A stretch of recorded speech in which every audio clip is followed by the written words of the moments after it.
ഒരിക്കൽ നാട്ടിലാകെ ക്ഷാമം പിടിപെട്ടു. ഈ കഷ്ടപ്പാടുകൾ നീങ്ങണമല്ലോ.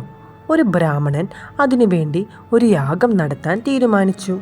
യാഗത്തിൽ ആടിനെ ബലിയർപ്പിക്കണം. ബ്രാഹ്മണൻ ചന്തയിൽ പോയി ഒരു ആടിനെ വാങ്ങാൻ തീരുമാനിച്ചു. അയാൾ ആടിനെ വാങ്ങി വരുന്ന വഴി ദുഷ്ടന്മാരായ ചിലർ അത് കണ്ടു. ബ്രാഹ്മണനെ ചതിക്കണമെന്നവർ നിശ്ചയിച്ചു. തുടർന്ന് അവർ പരസ്പരം പറഞ്ഞുറപ്പിച്ച് ബ്രാഹ്മണൻ വരുന്ന വഴിയിൽ മരം മറിഞ്ഞ് പല ഭാഗങ്ങളായി നിലകൊണ്ടു. ബ്രാഹ്മണൻ അടുത്തെത്തി.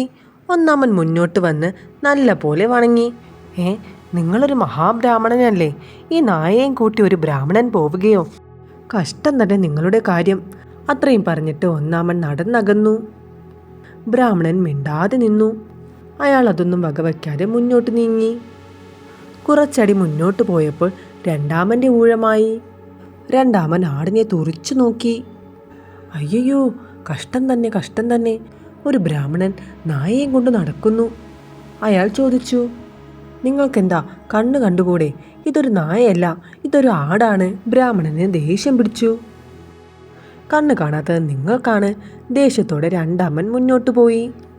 ബ്രാഹ്മണൻ ആടിനെയും കൊണ്ട് പിന്നെയും നടത്തം തുടർന്നു. വഴിയരികിൽ കാത്തുനിന്ന മൂന്നാമനും ഇതേ നാടകം തന്നെ ആവർത്തിച്ചു.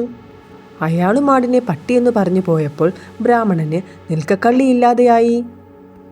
എല്ലാവരും ആടിനെ പട്ടിയെന്ന് പറയുന്നു. ശരിയായിരിക്കാം, അങ്ങാടിക്കാരൻ തന്നെ പറ്റിച്ചത് തന്നെ. ബ്രാഹ്മണൻ ആടിനെ ഉപേക്ഷിച്ചു പോയി. ഇതുതന്നെ നല്ല തരം. കള്ളന്മാർ എല്ലാവരും കൂടി ആടിനെ കൊന്ന് സുഭിക്ഷമായി ഭക്ഷിച്ചു. ശത്രുക്കൾ ഒന്നിച്ചു നിന്നാൽ അവരെ ജയിക്കുവാൻ തന്നെ പ്രയാസമാണ്.